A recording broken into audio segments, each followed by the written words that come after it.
তুই তহিদ আফ্রিদিরে ছাড়াইছিস, সেই তহিদ আফ্রিদিকে ছাড়াইতে গিয়া তারপরে কয় টাকা নিছিস না নিছিস কি করছিস, তহিদ আফ্রিদি কি ছাড়া পাইছে কিনা তোর পোস্টে কিন্তু সেই আলোচনায়। আমি তোরে এখন নতুন করে ধরছি কেন, কারণ আমি আপনাদেরকে এই ভিডিওর মাধ্যমে জানাই রাখি তহিদ আফ্রিদি জামিনে বের হয়ে গিয়েছে।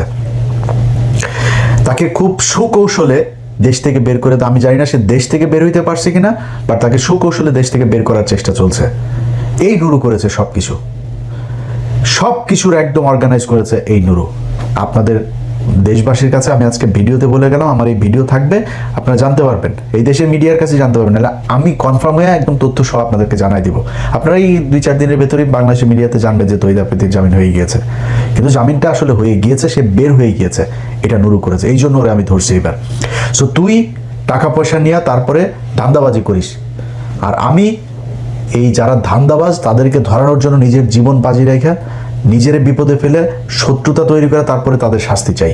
এইটা তোর মধ্যে আর আমার মধ্যে পার্থক্য। আর তুই আমার নিয়ে যখন কথা বলবি না, তোর পেটটার মধ্যে একটু হাত দিবি, দিয়ে দেখবি যে আমার কষ্টের টাকা তোর পেটের মধ্যে আছে, তোর টাকা আমার পেটের মধ্যে নেই, জীবনে আসবেও না, ইনশাল্লাহ আসবেও না। কারণ তোর না খায় মারা গেলেও তোর কাছে ভিক্ষা করবো না, তুই যেন ভিক্ষা করতে পারিস ওটা আমার দিয়ে হবে না। সো খুব হিসাব করে কথা বলবি। তুই নুরু শোন, তোর একটা কথা বলি, তোর কোনো বাপেরে যদি কোনোদিন জানতে পারিস যে ইলিয়াস কোনো ব্যবসা প্রতিষ্ঠানে কোনো কারোর কাছে যায় তারপরে চাঁদাবাজি করছে, কারোরে তদবির করে করছে, এটা বদলি করা তো পরের কথা, তদবির করছে কিনা তুই এটা খোঁজ নিস, যায় কারোর কোনদিন করছে কিনা। যদি একটা দেখাইতে পারিস, নিজের জুতা দিয়ে নিজের গালে লাগাবো। তুই তোর মতো মনে করিস তুই সবাই রে, সে এগুলো কালকে পোস্টে লিখেছে। প্রথম 5 তারিখের পর আন্তর্জাতিক অপরাধ ট্রাইব্যুনালের চিফ প্রসিকিউটর তাজুল ভাইরে এখন তো আপনারা সবাই পাবেন খুব সহজে। তাজুল ভাইরে জিজ্ঞেস করেন, তাজুল ভাই ফোন করলো, ইলিয়াস এই বেয়াদব কয়েকটা উচ্ছৃঙ্খল পোলাপান নিয়ে এসে তারপরে এরকম বলতে, সে আমারে বলতেছে 1 মিনিটও চেয়ারে বসতে দিবে না, কারণ কি তার লোক ওইখানে নিয়োগ দিতে হবে প্রসিকিউটর হিসাবে তাজুল ভাইয়ের ইয়েতে অফিসে। তাজুল বলছে না, এটা তো আপনার কথা মতো হবে না, সরকারের এটা নিবে, পদক্ষেপ নিবে, সেটা সরকারের ব্যাপারে, আপনার ব্যাপার না। তাজুল ভাই স্টেট কার্ড কথা বলে আইছে। তাজুল ভাই এই অপমান সহ্য উনি আমার ফোন দিয়েছে, তাজুল ভাই বলছে ইলিয়াস এই ব্যাপার কি, তা আমি জাস্ট খালি পোস্ট দিলাম, বলছি নুরু তোরে 2 মিনিট সময় দিলাম, 2 মিনিটের মধ্যে ওইখান থেকে বের হয়ে আসবে, মাস্তানি সব জায়গায় করবি না। তাজুল ভাই আমি ভীষণ পছন্দ করি। সাথে সাথে রাশেদ ফোন দিছে, বললি ভাই আপনি এই পোস্টটা ভাই ডিলিট করেন, আমরা ভাই এখান থেকে চলে যাচ্ছি, সরে আসছে। আচ্ছা, স্বাস্থ্য মন্ত্রণালয়ের একজন স্বাস্থ্যমন্ত্রী একজন ব্যক্তিগত সহকারী ছিল, সেই ছেলেটা একজন জুলাই যোদ্ধা, তার হাত দিয়ে বহু জুলাই এই যুদ্ধে আহত বহু মানুষকে সে এই সুস্থ করেছে। এইটার কারণেই তাকে এই মন্ত্রীর পিএস বানানো হয়েছিল। সে বহু পোলাপানকে সে রাশিয়া থেকে আপনার এমবিবিএস করেছে, যে কারণে রাশিয়ায় তার অনেক এই মেডিকেলে আপনার অনেক প্রফেসর এরা ছিল, ভালো ভালো হসপিটাল ছিল, সেগুলি সে চিনত, সে বিভিন্ন রোগীকে নিয়ে গিয়েছে। এমন একজন মানুষকে সে তার একটা তদবির করেছে, তাদের কাছ থেকে আপনার কিছু জিনিস কিনতে হবে, এটা নুরু দিবে, সাপ্লাই দিবে। সে বলছে না ভাই আমি এটা পারবো না। কেন পারবে না?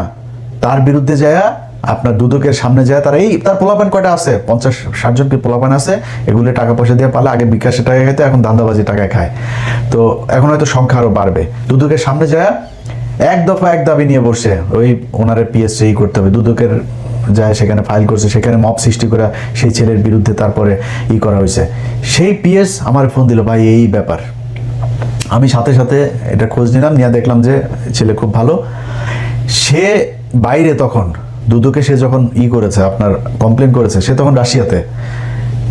এই নুরু বলেছে দুদককে যে সে রাশিয়া পালিয়ে চলে গিয়েছে, অথচ নুরু তখন একজন রোগী, খুব সিরিয়াস একজন রোগী, আপনাদের মনে আছে যে যার ওই যে মুখ দিয়ে আপনার এই নাক এগুলো সব যে একদম হয়ে গিয়েছিল আর কি, বিকৃত হয়ে গিয়েছিল, সেই ছেলেকে সে ওইখানে ট্রিটমেন্ট নিয়ে দিতে গিয়েছে।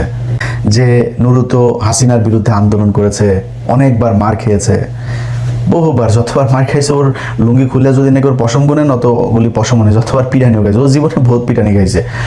তো এই পিটানি খাওয়ার অভ্যাসটা তার আছে, কিন্তু উদ্দেশ্য তার একটা ছিল, সেগুলো তার বড় হইতে হবে, মানে পয়সা পাতি হইতে হবে, ক্ষমতা আসতে হবে, এরকম একটা তার এইটা ভয়ঙ্কর রকমের ছিল তার ভেতরে। যে কারণে সে কিন্তু হলের পোস্টেড নেতা, সে ছাত্রলীগ করতো, আওয়ামী লীগ করতো, বাট ওইখানে যে ভাত পায় নাই, এখন তারা আলাদা সংগঠন করে তার নেতৃত্বে আসতে হবে, সেই কারণে সে এটা করেছে। এই দেশের জন্য না, এই মানুষের জন্য কোনো কিছু না, সে তার নিজের জন্য করেছে। এবং তার পা থেকে মাথা পর্যন্ত পুরাটা দুর্নীতি এবং অনিয়ম এগুলো দিয়ে ভরা।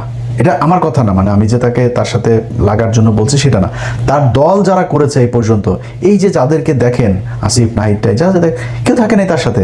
কারণ থাকে না জানেন, কারণ তার এই চরিত্রের কারণে। তুমি আমার নিয়ে যখন কথা বলবা না, তো তুমি হিসাব করবা, হ্যাঁ, যে তুমি কারে নিয়ে কথা বলতেছো।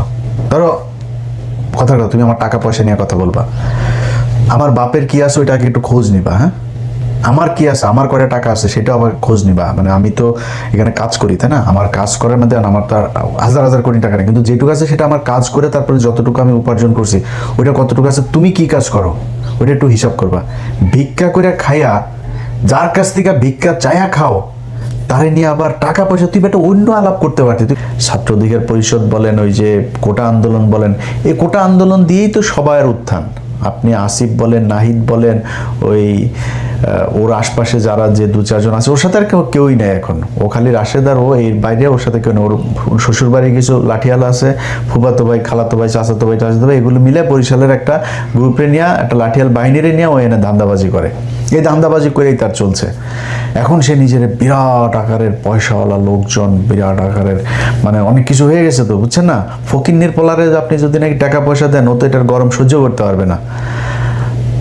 এখন যখন কিনা ওর এই টাকা পয়সা টয়সাগুলো, আমরা 2000 কত সাল, এটা 19 সাল, 19 তারপরে 20, ওই সময়টাতে সবচাইতে বেশি টাকা তাকে দেওয়া হইতো। একবার তার প্রতি মাসে আমরা একবার দুইবার এরকম প্রতি মাসে দিতাম বিভিন্ন জনের কাছ থেকে তুলে। তো তাদের ভেতরে একজনের কাছে $2500 পাঠানো হয়েছিল একবার, আমার মনে আছে। এই টাকা এরকম অনেকে পাঠিয়েছে এখানে, মানে আমেরিকায় যারা আছে আপনি খোঁজ নেবেন, ওই নায়েব আলী, ওই যে মাসুম, এরকম যারা যারা আছে পরিচিত লোকজন যারা আছে, আপনারা তাদের কাছে জিজ্ঞেস করেন, সবাই টাকা দিয়েছে। এবং মানুষের কাছ থেকে নিয়ে তারপরে টাকা দেওয়া হয়েছে। আমি যদি দিয়েছি $500, আরেকজনের কাছ থেকে নিয়েছি $500, আর যদি কোনো সময় দেখা গেলো $100 আছে, ওকে $100 কত ভাই, 1000 হয়েছে, দান, পাঠান। এভাবে টাকা পাঠানো হইতো। সেই টাকা $2000 তাকে পাঠানো হতো। তখন 85 টাকা, 84 টাকা, 86 টাকা এরকম $1 রেট পাঠানো হইলো। সম্ভবত মনে হয় বাংলাদেশি টাকায় 2 লাখ বা এরকম, অ্যারাউন্ড এরকম কিছু, আমার মনে নাই। বাট $2500 আমরা পাঠিয়েছিলাম, 2500। এই টাকা পাঠানোর পরে এখন হঠাৎ করে আরেক এই নুরু ফোন দিছে যে ভাই টাকা তো আসেনি। টাকা আসেনি মানে টাকা তো পাঠানো হয়েছে, ওর সাথে নামটা আর বললাম না ওইটা। এরপরে সে ধরা খাওয়ার পরে বলতেছে, ভাই আমার বাচ্চা হয়েছে, ওয়াইফের ডেলিভারি, হসপিটালের বিলে টাকাটা খরচ হয়ে গেছে, আমি এটা খরচ করে ফেলছি। পরে আবার পাঠাইছি আমরা। এরপরে আবার ফের এই তুলে তারপরে তাদেরকে টাকা পাঠানো হয়েছে। নুরু এত সহজ না। আমেরিকার জীবন, আমেরিকায় আসে আর টাকা গাছ থেকে পড়ে যায় এরকম না। এখানে যারা স্যুট টুট পরেও বাংলাদেশে যায় না, এরা এখানে কে কি করে, তোর তো 14 গোষ্ঠীর মধ্যে মনে হয় আমেরিকা কেউ থাকে না, থাকলে জিজ্ঞেস করিস। ফকিন্নির বাচ্চা, তুই যে ভাব মারিস এখন, তোর যদি টাকা পয়সা সারা জীবনে যদি তুই বাংলাদেশের সালমান এফ রহমান হইস, তাও আমরা বুঝবো তুই যে ফকিন্নির পোলা। তোর বাপ চরে থাকতো, তোরা এই কালায়া থেকে যায়, তারপরে তোর থাকার ঘর ছিল না, সেখানে কালায়াতে গিয়ে থাকতে, এটা আমরা জানি। এটা তুই কি ঠিক করতে পারবি? এই কথাগুলো আজকে আনতে চাইনি। ওর ইদানিং দেখবেন চলাফেরা, ওর পাঞ্জাবি, মানে নতুন নতুন পাঞ্জাবি, তারপরে হাঁটার যে ধরন, হাঁটার ভাবটা দেখলে আপনি বুঝবেন যে ফকিন্নির পোলাদের টাকা পয়সা হইলে কি হয়, এটা এরে দেখে ভালো করে বুঝবেন।